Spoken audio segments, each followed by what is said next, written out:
एक छोटे से गांव में जहां ऊंचे पहाड़ और घने जंगल थे, एक अजीब प्रथा सदियों से चली आ रही थी। इस प्रथा के अनुसार एक औरत को अपने पति के सभी भाइयों से शादी करनी पड़ती थी। यह सिर्फ एक प्रथा नहीं थी, बल्कि गांव के लोगों के लिए उनकी पहचान और विरासत थी। इसी गांव में एक खूबसूरत और समझदार लड़की रहती थी, जिसका नाम रत्ना था। रत्ना का विवाह देव से हुआ, जो अपने 5 भाइयों में सबसे बड़ा था। देव के बाकी 4 भाइयों थे: अर्जुन, संजय, विराट और करण।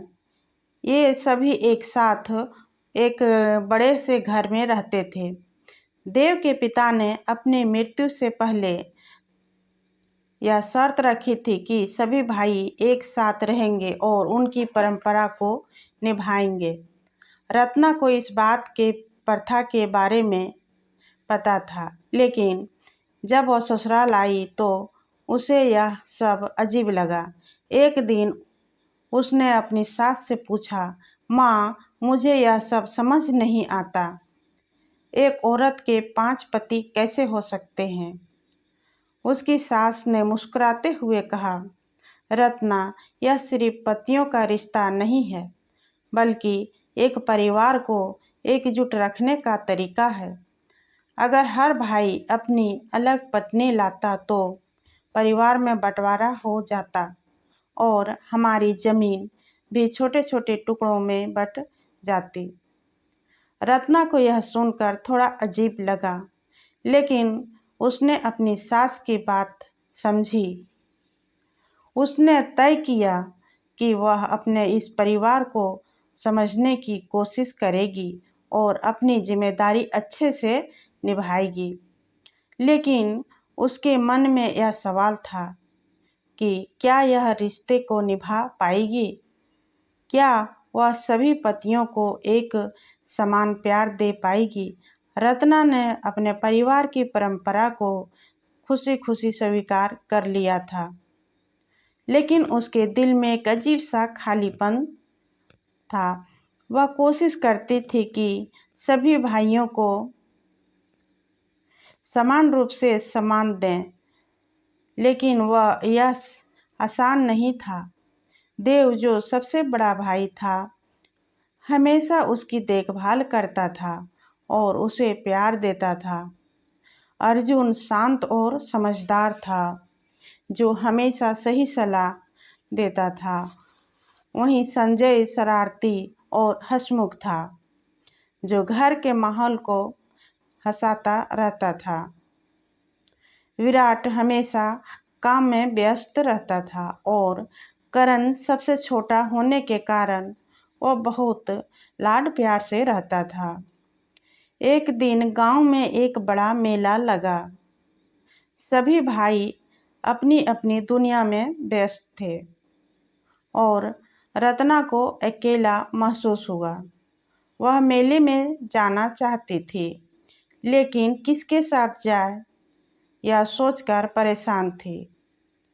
तभी अर्जुन पास आया और पूछा, रत्ना, तुम उदास क्यों हो?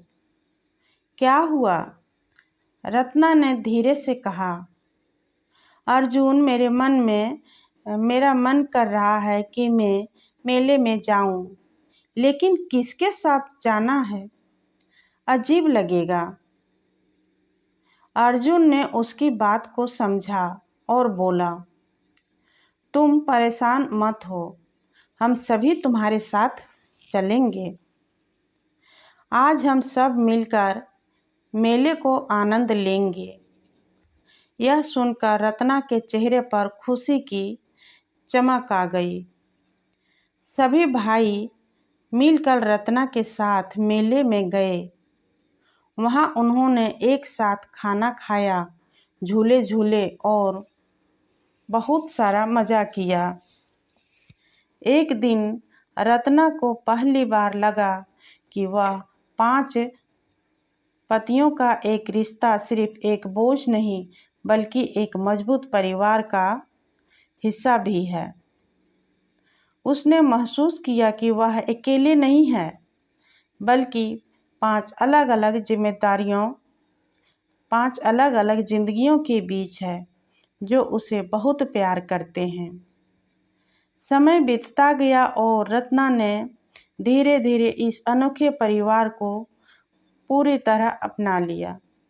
उसने सिर्फ एक पत्नी की भूमिका नहीं, बल्कि वह हर भाई की दोस्त और मार्गदर्शक भी बन गई। वह जान गई थी कि देव की चिंता और जिम्मेदारी की भावना को कैसे संभालना है, अर्जुन के शांत स्वभाव को कैसे समझना है, संजय की चंचलता को कैसे नियंत्रण करना है, विराट के काम के तनाव को कैसे दूर करना है और करण के बचपने को कैसे प्यार देना है। एक दिन गांव के मुखिया ने उन सभी को अपने घर बुलाया। मुखिया ने कहा, रत्ना, तुमने हमारी सदियों पुरानी परंपरा को न सिर्फ निभाया है, बल्कि उसे एक नया अर्थ भी दिया है। तुमने दिखाया है कि प्यार और सम्मान से एक परिवार को कितना मजबूत बनाया जा सकता है। मुखिया की बातें सुनकर सभी भाइयों की आंखों में खुशी के आंसू आ गए। उन्हें महसूस हुआ कि रत्ना ने उनके परिवार को सिर्फ जोड़ा नहीं, बल्कि उनके दिलों को भी एक कर दिया था। कुछ साल बाद रत्ना ने एक बच्चे को जन्म दिया। परिवार में खुशी का माहौल छा गया। बच्चे के आने से घर में और भी रौनक आ गई। रत्ना ने अपने 5 बच्चे को 5 पिताओं का प्यार और दुलार दिया। उसे पता था कि उनका बच्चा एक ऐसे परिवार में पला बढ़ा होगा। प्यार और एकता ही सबसे बड़ी दौलत है। इस तरह से रत्ना ने अपनी समझदारी और प्यार का धैर्य और सबको बता दिया। एक अजीब सी प्रथा को एक खूबसूरत सच्चाई के रूप में यहाँ पर प्रस्तुत किया गया है। उसने गांव की परंपरा को एक नई पहचान दी, जहां एक औरत ने 5 पतियों के साथ रिश्ता निभाई और एक सुखी और मजबूत परिवार की मिसाल बन गई या नींव रखी। यहाँ पर देखिए, समय बहुत तेजी से बीतता गया और रत्ना के बच्चे बड़े हो गए। उसके 3 बेटे और 1 बेटी थी और वे 5 पिताओं का प्यार पाकर बड़े हुए। लेकिन जैसे जैसे बच्चे बड़े होने लगे, परिवार में एक नई चुनौती सामने आई। गांव के एक बुजुर्ग ने रत्ना के बड़े बेटे से कहा, तुम लोग 5 पिता के बच्चे हो, तो तुम्हारी संपत्ति का बंटवारा कैसे होगा। यहाँ पर यह सुनकर रत्ना के बेटे के मन में एक सवाल पैदा हो गया। उनसे यह बात अपने पिता से पूछी। यह सवाल सुनते ही सभी भाई चिंतित हो गए। उन्हें लगा कि यह थोड़ा उलझा हुआ सवाल है। एहसास हुआ और अजीब प्रथा ने बच्चे के भविष्य को लेकर एक अनचाही उलझन खड़ी कर दी है। एक रात सभी भाई और रत्ना एक साथ बैठे। देव ने गंभीरता से कहा, हमें इस समस्या का समाधान निकालना होगा। हमारे बच्चों का भविष्य सुरक्षित होना चाहिए।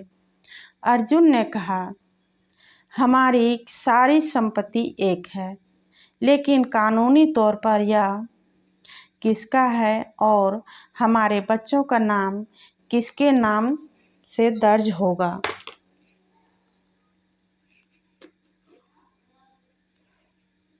रत्ना ने गहरी सांस ली और कहा, इस समस्याओं को समझने का एक तरीका है। हमें गांव के बुजुर्ग और मुखिया से बात करनी होगी। अगले दिन पूरा परिवार मुखिया के पास गया।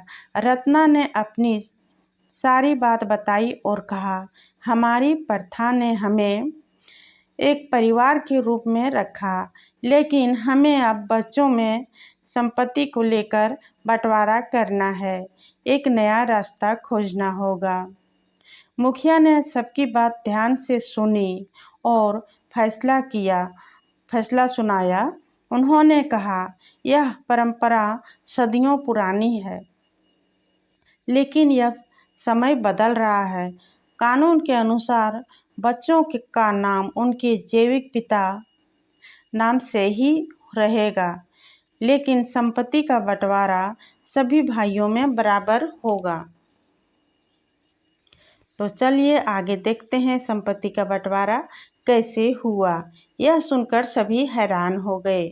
मुखिया ने समझाया, चूंकि रत्ना सभी भाइयों की पत्नी है और बच्चे भी पूरे परिवार के हैं, इसलिए बच्चे एक दूसरे से भाई बहन ही कहलाएंगे, लेकिन कानूनी तौर पर बच्चों का नाम उनके जैविक पिता के नाम से ही दर्ज होगा, जिससे कि उनका भविष्य सुनिश्चित रहे। तो उन्होंने उन सभी ने मिल करके अपने बच्चों का नाम रखा। इस फैसले से रत्ना और उनके पति खुश हो गए। उन्हें यह जानकर सुकून मिला कि उनकी परंपराओं ने एकता बनाए रखी और अब उनके बच्चों का भविष्य भी सुरक्षित है।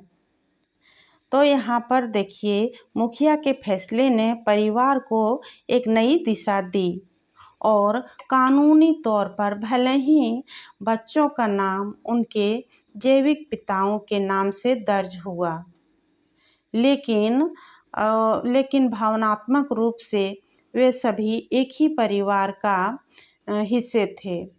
यह फैसला सभी के लिए स्वीकार्य था, क्योंकि यह उनकी एकता को बिना तोड़े भविष्य की समस्याओं का समाधान दे रहा था। रत्ना और उनके 5 पतियों ने मिलकर बच्चों को समझाया और भले ही उनका नाम अलग अलग है, लेकिन वो सभी बच्चे एक ही परिवार के हिस्से हैं और वो लोग 5 पिता से जुड़े हुए हैं। उनका परिवार एक है। उन्होंने अपने बच्चों को सिखाया कि प्यार और सम्मान का रिश्ता खून के रिश्ते से गहरा होता है। उनके बच्चे ने भी यह बात को समझा और एक दूसरे के प्रति हमेशा सहयोग और प्रेम की भावना रखी।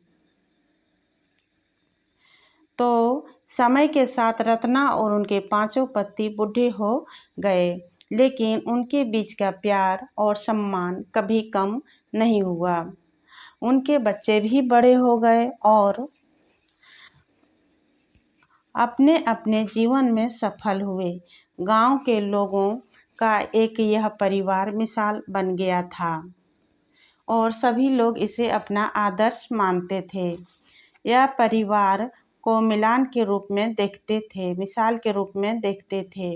यह परिवार सिर्फ अपनी अजीब प्रथा के लिए नहीं, बल्कि अपनी एकता और प्रेम और समझदारी के लिए भी जाना जाता था।